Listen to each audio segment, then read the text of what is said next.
Okay, during the break, our colleague here, Butch, was wondering, nagtataka ako kung bakit walang outrage. Sabi ko, ang daming pumasok, Bangsamoro issue and so on. No? At may outrage nung unang araw eh. Naramdaman ko sa mga text sa akin. Pero yung nga, nalilito ang tao. Ang ERC nag-intervene and said, hindi, mag-hearing muna. Pero nag-hearing sila in closed doors. Closed doors. Bakit naman closed doors? Tayong tagabayad din ng lahat ng ito. Iniitsapwera tayo sa hearing, di ba? Ganyan ang pattern kamentong sa ERC. If you're the one asking for information, normally, you're being ruled out or ruled against dahil sasabihin, irrelevant, immaterial, hindi naman mo kailangan malaman. So, pagdating sa bayaran, dukot ka sa bulsa mo at bayad ka. Kasama ka sa process. Dukot. Maraming ibang dumudukot.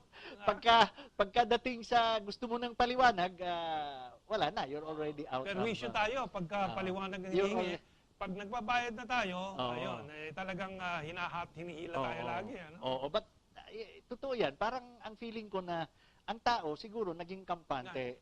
Ito yung gusto ko lang sabihin kami. Hindi nagiging kampante ang tao, laging naiinis, pero ang feeling wala tayong magawa. Ha? Well, actually, marami tayong magagawa. We have scored a few points here and there. Hindi lang natin maituloy to reach a tipping point or to gain momentum. No?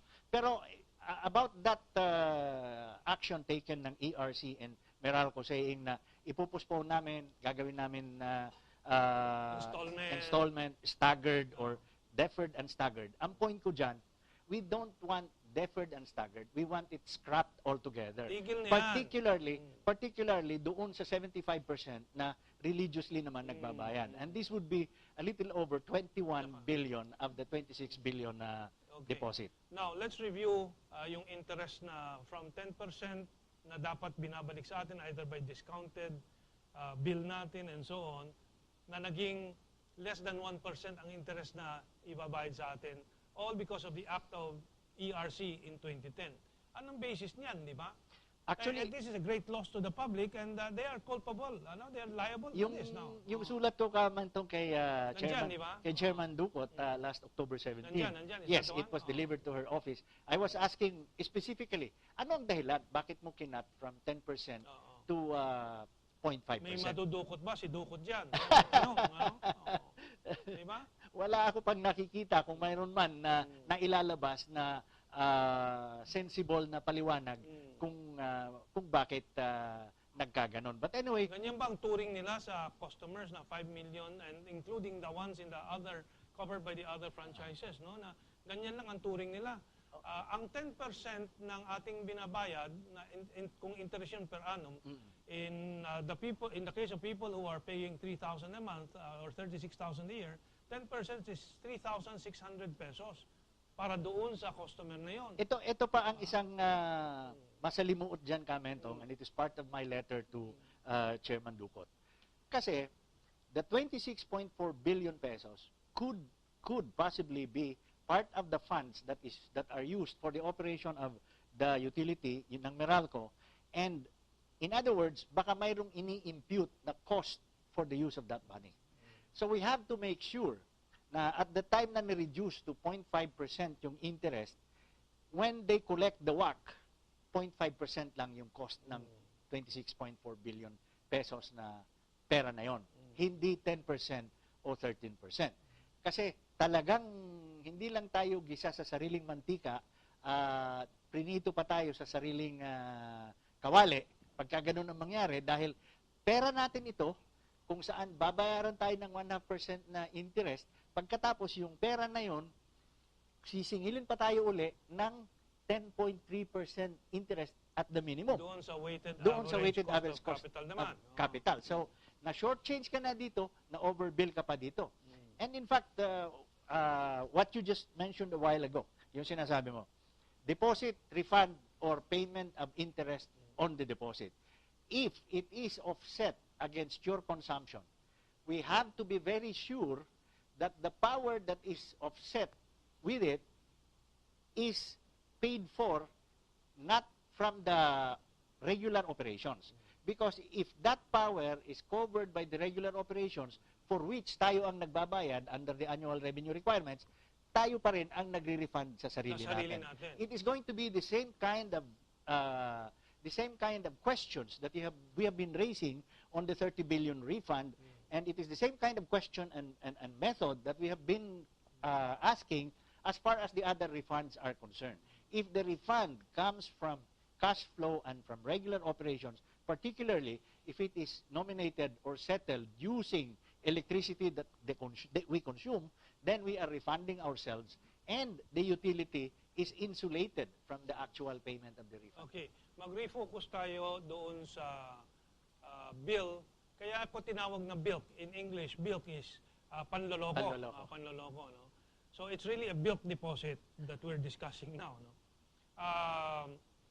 Ang bill deposit, nasa kamay na ng Meralco. 26.4 billion. 26.4 billion. Dati, they should have been paying 10% interest on that. But we never saw the light of day of that interest, di ba? No. We don't know. There are 2 points to take there. From the individual, they should make an accounting, but in the aggregate, they should also report to the Energy Regulatory Commission what is the status of that fund. Doon sa pondong yun, kung yung 10% hindi nila nire-remit sa atin, at ngayon naging 1% na lang, but tuloy sila na kumikita, no? That's 2.5 billion pesos sa interest lang, isang taon. Interest lang. Hindi lang naman isang taon yan. Next year, compound mo yan, yung 2.5 billion, 3 billion na siguro, third year, 4 billion, lumalaki ang kinikita taon-taon nila sa interest. That's the cheapest source of money that you can have, courtesy of the Energy Regulatory Commission. Ang cost na lang noon is 0.5%. 0.5%. Dahil yun na naman ibinabayad sa atin. Kung ibinabayad pa. Kung hindi binabayad pa. Because you ask around, has anybody received an accounting of his deposit? Nobody. And like we said, even if you go at a straightforward computation of 25% factor na delinquency, sufficient na yung 5.2 billion. Isoli na nila yung 21 billion.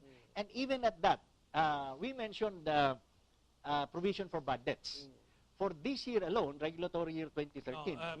Meron nang palang binibigay at sinisingil sa atin na para sa bad debts. In other words, kung merong mga hindi nagbayad, covered na pwede din. Nilang kunin doon. Doon sa 700 million. Yes, kaya nga ang sulat. Taon yan. For this year lang yan. Isang taon lang yan. So next year may 700 million na naman. And so on. Yes. Yun din, naiipon nila. Kaya ngayon yung sinasabi ko, Kamendo, as far as the bad debt concept is concerned, after the fact, kung mayroon nag-default, you can draw from the 700 million to pay for the deficiency or for the delinquency. Before the fact even, Meralco has been granted by the Energy Regulatory Commission 1.156 billion pesos in so-called working capital. And ito yung So kung meron na silang 1.5 billion. 1.156 billion. 1.156. 1.2 na lang. 1.2 billion working capital. Bakit pa sila umuutang for, Yun na nga. it doesn't make sense. Ang dami nilang pabor sa kanila. Everything, Kamentong, is served in a silver platter with all the trimmings. Trimmings that you cannot imagine. No? So, mayroon na silang 1.156 billion working capital. At alam mo, yung 1.156 billion na yon, mayroon pang ini-impute na interest which is also charged to the weighted average cost of capital. So, iniinteresan pa natin yun, yung advance na working capital. So, in other words, kung mayroon ka ng advance na working capital, di ba pwede mo nang kunin doon kung ano naman yung deficiencies doon sa delinquent customers mo. And ito yung masarap dito. When Meralco applied for the working capital, they were pegging it at 4.5% or 4.9% of operating expense. Sabi ng Meralco, ito yung kailangan nila. Anong inapprove ng ERC? Ang inapprove ng ERC, 7.8% of operating expense. Instead of 4.8% na ni-request ng Meralco. Ang inapprove, 7.8%. Halos doble pa, no? And about 3 or 3.5% higher. And ito yung masaya. In the explanation, bakit sila nagdagdag ng ganon, sabi ng ERC in the final determination, since the cost of energy is not part of the working capital, therefore, Meralco cannot charge it. But since Meralco cannot charge it, we will allow it and add it to the working capital. That is why we are increasing it to 7.8%. Kaya nga sabi ko, anong klaseng logic ito? Because it is not allowed, it is approved. I have yet to hear the Energy Regulatory Commission explain that kind of tortured logic that, as you will notice, results into hundreds of millions and billions of pesos na nasa-charge sa atin. Kasi kung 4.5% lang, siguro walang madukot doon. Ayun lang. Kaya halos dinoble para malaki-laki ang madukot pa doon. Ano? In fact, conceptually, hindi ako naniniwala, I do not agree na bibigyan mo ng ganyang klaseng charge yung utility na hindi pa niya ginagasto, i-advance mo na.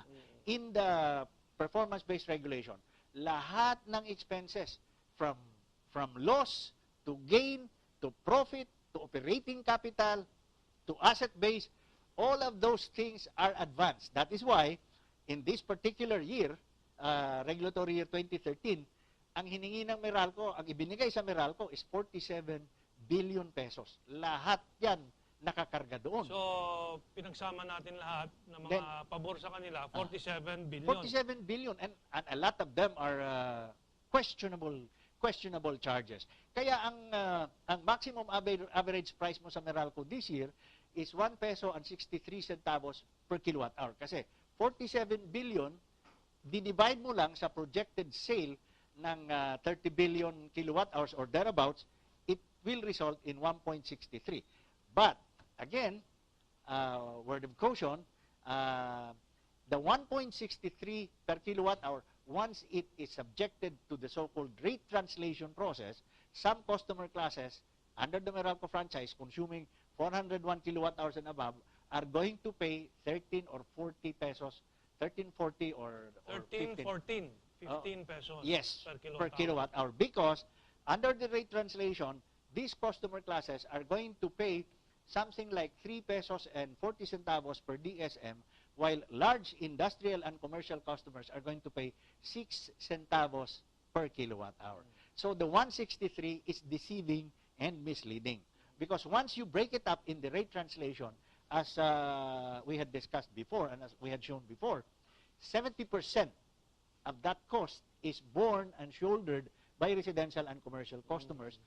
A shade under 30% or a little over 30% is shouldered by the commercial and industrial customers. By the way, Butch, recently, just 2-3 weeks back, meron naman isang kolumnista na nag-quote doon sa International Energy Consultants na Australian, IEC, na sabi, the Philippines is only 9th highest in the world, it is not the highest in Asia, and so on. I just want to caution the public na maraming nilalaro-laro ng mga figures na yan. Ano?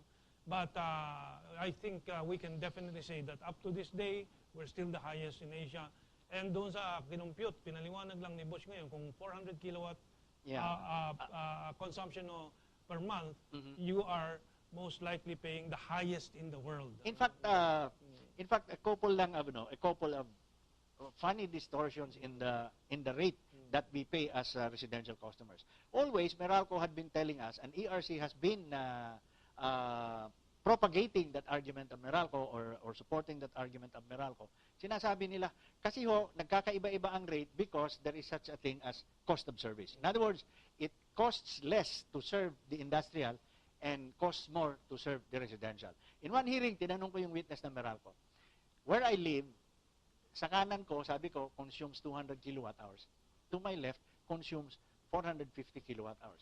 He pays 190. The other guy on my left pays 340. Why the difference? They're connected to the same system. They're connected to the same wires. They're connected to the same operations. Sabi ng Meralco, sir, mayroon ho kasing intra-class subsidy. Okay, fine. Provided they are able to explain it, which they did not. And second, if there is going to be an intra-class subsidy, why are the industrial and commercial customers taken out of that loop of the intra-class Bakit subsidy? Bakit hindi sila tumulong din sa subsidy? Exactly. And then pangalawa, when we were asking about the functionalization, the so-called functionalization, na ito 30% ganito ang ginagamit, 30% of cost for this, 30% for that, 11% for that. We totaled the functionalization factors. Alam mo kung magkano lumabas kami itong 101%. So I asked the hearing officer, sir, paano ho yan naging 101%? I mean, it defies numerical conceptualization. No? And sabi nung Meralco, Eh kasi ho, nira-round off namin yung numbers. But excuse me, when you round off the numbers, you precisely stay within the 100%. You precisely round off because you don't want to exceed 100%. In this case, a 101% functionalization has been accepted by the Energy Regulatory Commission. Meralco stands by that computation and says that it is right. And the funny thing is, the painful thing is, ERC seems to favor the interpretation of Meralco that 101% is right. Wala namang mali sa ERC basta't galing sa Meralco. Hindi ba? Yan ang experience naman natin eh. Well, ang experience ko talaga dyan na Meralco cannot do wrong as far as the Now, let's energy. go back to the subsidy. Why will our cameraman be participating in the subsidy while Ayala is not? Di ba? Bakit tayo tumutulong sa mga mahihirap na hindi makapagbayad ng kuryente, tayo nagbabayad sa kanila? Bakit? Pero si Ayala na bilyonaryo, si Gokongwei na bilyonaryo, may mga mall siya, and the other mall owners, walang tinutulong dito. Di ba? That is precisely what we are trying to understand, Kamentong. In one of the hearings, tinanong namin yung Meralco to submit to us the working papers that they used for the so-called functionalization that should explain these variances in rates and the cost of service concept. Ang sabi ng Meralco, hindi namin kailangan makita yan at irrelevant yan. But we came back and said that is precisely the heart of it. And in fact, we pointed out to Meralco and to ERC that in their decision in rate unbundling, that's I think a 2007 and 2008 decision, and in their own decisions in ERC case 2011-088, parati nilang sinasite that it was Meralco that supplied the study for the functionalization and the cost of service. Ayaw ipakita sa amin because if we are able to look at those pwede ba yung papers, ayaw ipakita? Hindi wala. ba? Hindi naman pwede yun eh. No? Pwede sa ERC yun na Kamentong. I'm very disappointed. So what's the point of anyway freedom of information or transparency, call for transparency or anything like that? That is why Kamentong, sabi ko nga sa iyo earlier, I'm just waiting for 2 more resolutions from ERC on 2 pending matters that I have, both of them motions for consideration. I am about 90% sure that it is going to be denied. But if it is going to be denied, even if it lays the premise for my taking it to the courts, I don't have the wherewithal to bring it to the courts. I don't have the competence to file an appeal to the Court of Appeals or the Supreme Court. So I will leave it at that. And once that resolution comes out, I will walk away from the process at ERC and I will seek redress or a means for setting these things right some other way. Now, let me try to put in a nutshell some of the issues para maging simple. Ang annual sales ng Meralco is 250 billion, more or less, no? More or less. 250 billion. Ang mga pabor na binibigay na ng ERC, batay doon sa mga diniscuss natin, yung pagkatanggal ng interest halos sa zero na, no? 0.5% na interest sa atin nung kanilang cost of capital and all the other favors is, you said, 47 billion. So doon sa 250 billion na benta nila, halos 50 billion, mga freebies na galing sa atin. Mga libre na sa kanila. Actually, Kamentong, in looking at the numbers as far as Meralco or the utilities are concerned, it is always better to isolate the costs for distribution, supply, and metering from the generation. Because the bulk of your 256 billion revenues is generation. And generation, theoretically, is a pass-through cost. I lay emphasis on theoretically because we have seen cases where there seems to be an overcharge or overbilling on generation. No? Ito lang, just to segue a little to the generation.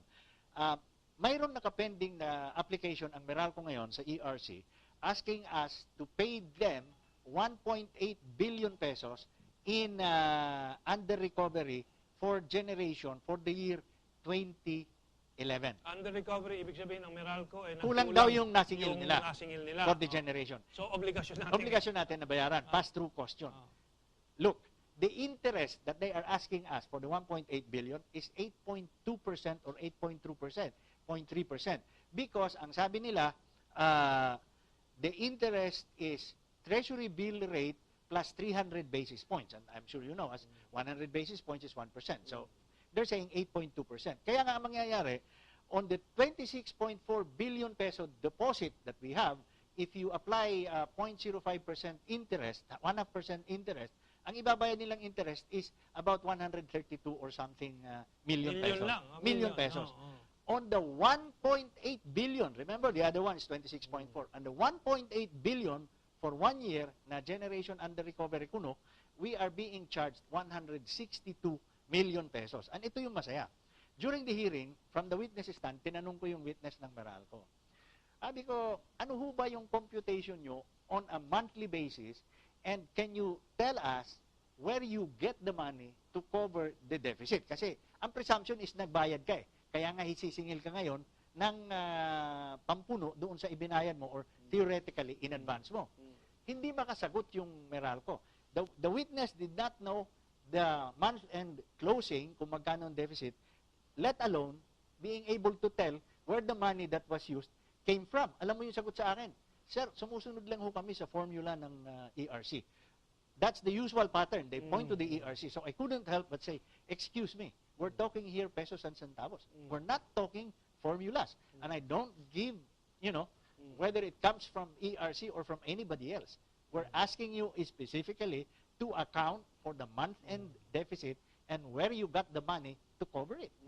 Diba? Pare, ganun ang sagot. Okay, Formula. well, we are now at the last few minutes of the program, and I just want to make sure you have exposed everything that you wanted to bring to the public. Meron pa bang loose ends that you... we have to tie the loose ends again kasi baka nalilito yung publiko. Well, itong particular to stay on the bill deposit. Unang-una, we should demand as a matter of right the refund of the bill deposit. Pangalawa, we should insist, again as a matter of right, that under the Magna Carta, the presumption should be our creditworthiness and not our lack of creditworthiness, which is actually the case when we are being asked to pay the equivalent of 1 month. 1 minute to go. One month deposit.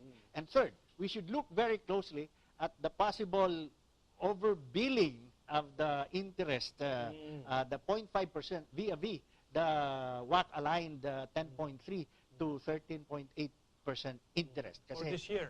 For this year. It can be 14%, 15% yes, in kasi other yun, years. So. hindi lang yun gisa sa sariling mantika, binatukan pa tayo ng sarili nating kawali. Okay. So, you end at the kawali. Lutong-luto tayo. Lutong-luto tayo. Tutong na tayo. Tutong na tayo. And the question is, last 30 seconds, what is Malacanang doing about this? Matuwid na daan? Anong matuwid dito sa narinig ng publiko na pasikot-sikot lahat na ang resulta lagi ay panloloko sa atin? Walang ginagawa yung presidente dyan sa Malacanang. Well, actually, Kamentong, there is a golden opportunity that is open now, a window, because if the announcement is accurate that there's going to be a new energy secretary, then perhaps it is going to turn a new leaf, a new chapter. As far as this new designated secretary is concerned, he doesn't have any known connections to the power industry, except perhaps if you look at it from the standpoint that he presides now over a province that sits on a huge geothermal deposit. But having said that, and knowing a little of this particular nominee, I think naman he is open-minded and he is We've run out of time. So, kababayan mo, yeah, si he's from Petilla. Leyte. Okay, tuloy na ba si Petilla? Kasi hindi ko sigurado. It's just news right now. That's why I said if it is true, then it's a golden opportunity to turn a new leaf. It's also a golden opportunity for the public to now insist on this new energy secretary to respond to this decade-long problem and getting worse, and maybe, as you said, finally we might see some light. Yeah, because Kamentong, well, Secretary Almendras always said na he has no powers under the IPIRA. That is not true. There are at least 3 articles in the IPIRA that empowers them. We have to end the program. So, hanggang sa susunod na pagbisita ng ating mga kaibigan mula sa power crusading sector, tulad ni Butch, please keep tabs with the developments para alam din ninyo at we can take action on this. Have a good weekend.